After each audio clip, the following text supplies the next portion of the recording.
Today you're going to learn how to create this double exposure effect with Photoshop. So this is really easy to do, and all the files that we're going to use for this image will be in the description below. So make sure you watch until the end of the video to learn from the basic all the way to the advanced techniques that we're going to use. So this isn't going to be a video on how to crop this image. I've already got this image cropped, and I'll leave a link in the description below where you can download this cropped image of a polar bear. And I've also got a tutorial video on how to crop images like this, and I'll leave a link to that in the description below as well. So if you wanted to follow along with this tutorial, I've also got all the images that we're going to use in the description below.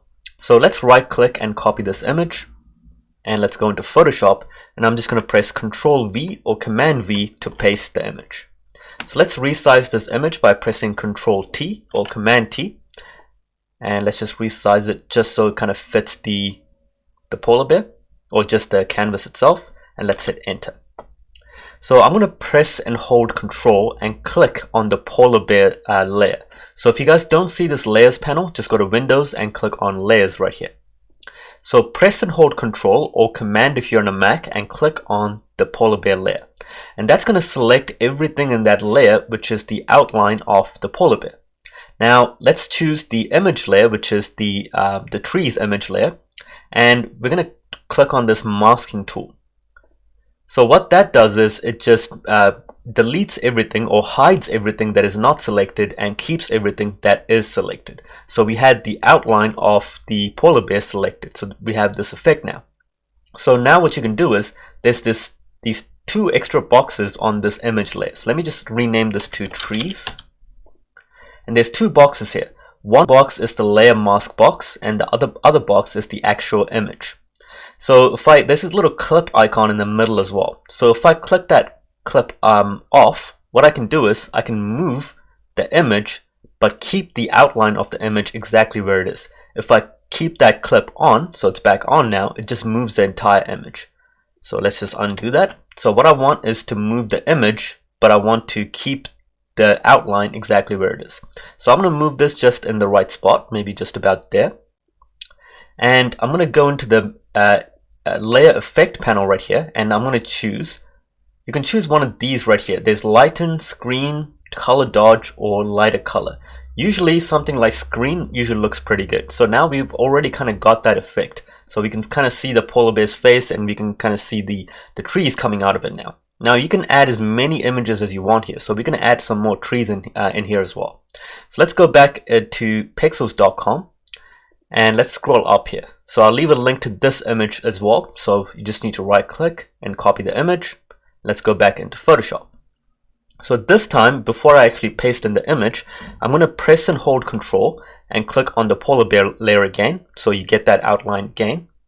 And I'm going to go to Edit, Paste Special. So instead of going to Paste, go to Paste Special and click on Paste Into. So that's going to paste the image inside of the outline that we selected of the polar bear. So now we can move this image just about here, maybe just about there, just in the right spot, exactly the right spot that you want. And let's choose maybe a color dodge or a screen dodge. Yeah, I think a screen dodge looks pretty good there. So let's just move it just about there. And you can even play around with the different images in different positions in the layer. So right now the trees layer is on the bottom of the green trees layer. So you can move this one above that, see if that makes a difference. Not really. You can kind of hide this and see if that gives it a better effect. So it looks like the second image actually gave it a better effect. So I'm going to keep that image on there instead of the first image that we added. So this is what you have to do. You have to kind of play around with different images, add some different effects in here. So some of these other effects maybe might look better. And you can even create an extra copy of this trees layer. So let's just name this trees 2. And you can create an extra copy of it. And you can see it actually gives it a different effect now. So now let's maybe add like another effect like multiply on this layer. So now you can see now it's a bit darker. So what I want is to keep the face of the polar bear there, but I want to keep the outline of the body as the tree. So the face of the polar bear should be a bit more visible. So what I'm going to do is press and hold Shift, and I'm going to select both of the trees 2 and trees 2 copy layer. Let's just move all of this to the side. So maybe just about there. Yeah, I think that looks good, pretty good there. So now you can see the face a little bit more, but we're going to make it a bit more visible. So let's just place it just in the right spot. Yeah, I think that looks pretty good there. So now to make this a bit more visible, what I'm going to do is create an extra copy of the polar bear layer. So let's just drag and drop this into the new layer icon, and that creates an extra copy. And let's move this above all of the other layers. So what I want is just this face part right here. So let's just give this an effect, maybe something like darken or multiply, maybe even, I think overlay looks pretty good. But we can still play around with all the other ones and see which one actually gets the best effect. So I think actually soft light actually looks pretty good there. So that already gives it a really nice effect, but I want to darken this part of the image, this part of his face right here. So to do that, we can choose the burn tool right here. So if you click and hold right here, there's this little icon with this little fist icon, and it's called the burn tool. So click on that, and let's choose the brush size to be a little bit smaller, maybe just about that size, and make sure the hardness of the brush is at 0%. So now if you just click around this face, you can just see it kind of getting darker there. So you can kind of make it a bit more visible around the face of the polar bear.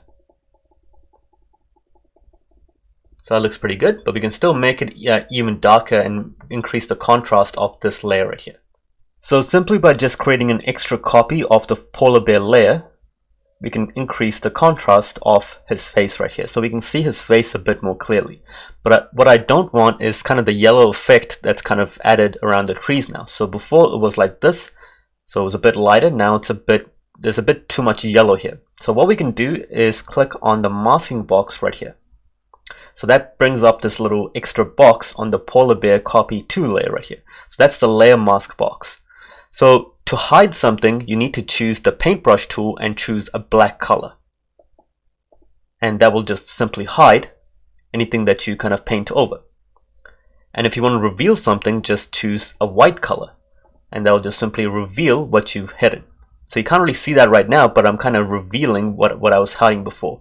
And if I press and hold the Alt key and click on the layer mask box, you can see what I've hidden and what I've revealed. So anything that's black is hidden, and anything that's white is revealed. So if you press and hold Alt again, click back here, now you can see everything here. So what I want is, I just want all of these parts here to be hidden, because this is just where the polar bear's body is. I just want the face to be revealed. So I can just hide all of this right here. And if I press Alt and click back here, I can see the face is revealed. And that extra layer just keeps it, oops, let me just put that back. That extra layer just increases the contrast on his face. And I can create as many layers of this as I want to reveal the face even more. And maybe I have two different layers. Maybe the layer right at the top, I can just lower the opacity on that just a little bit, so you can just see the face there. So we've already pretty much got the double exposure effect, but we can do some final touches to make this look even better. So from the previous image that we were working with, which was this image here, the trees layer, there's these birds flying out. So I actually want to kind of keep that image there, but I want to hide the rest of these trees here. So let's move the birds exactly where we want. So let me just undo that and click on the image layer, and let's just move the birds exactly, maybe just around here. And let's hide all of these trees here. So let's click on the layer mask box right here and choose a black color to hide. And let's hide all of these trees. So I might actually make the brush a little bit smaller so we can actually get into these bits right here. That looks good. So now what I want to do is also get rid of that outline of the polar bear right here. So I just want it to be just the sky right at the top. So to do that, we're going to edit all of the layers together. So choose the layer right at the top and scroll all the way down and press and hold Shift and choose the layer right at the bottom. So that will select all of the layers. And then press Ctrl G or Command G if you're on a Mac, and that's going to group all of the layers together. So now we just have this one group right here. So we can rename this group to polar bear, and we're going to edit this group all together. So we're editing all of the layers. So let's choose that group and click on the layer mask box right here. So we got this layer mask box. So just like before, click on the layer mask box, choose a black color to hide. We're going to hide that outline right here. So let's just get rid of that outline, so we just have the outlines of the trees. There we go, so that looks good. So I don't want to hide too much of the outline, because then you don't really have the outline of the polar bear. We kind of have to keep the outline of the polar bear, but then keep the outline of the trees at the same time, so you can see the background and the image of the polar bear at the same time. So let's reveal a bit more of these birds. So what I might do is choose a white color to reveal, and just make the brush a little bit smaller, and just reveal some of these birds right here. So it looks good. Let's just make this a little bit bigger, maybe about this size, and just hide these outlines here as well. So it looks good. So I think I'm happy with that effect. So let's zoom out and see what this looks like. Yep, that looks pretty good to me. So you guys can keep doing some final touches, add some different images to this if you want to get that effect that you're looking for. So if you want to learn how to crop images with fur, like how I cut out all of this fur, you can click the link in the description below to my previous video. And if you guys have any questions, just comment down below and I'll reply to you as soon as I can. And if you haven't subscribed already, make sure you do, because I come out with videos like this daily. And I'll see you in that next video.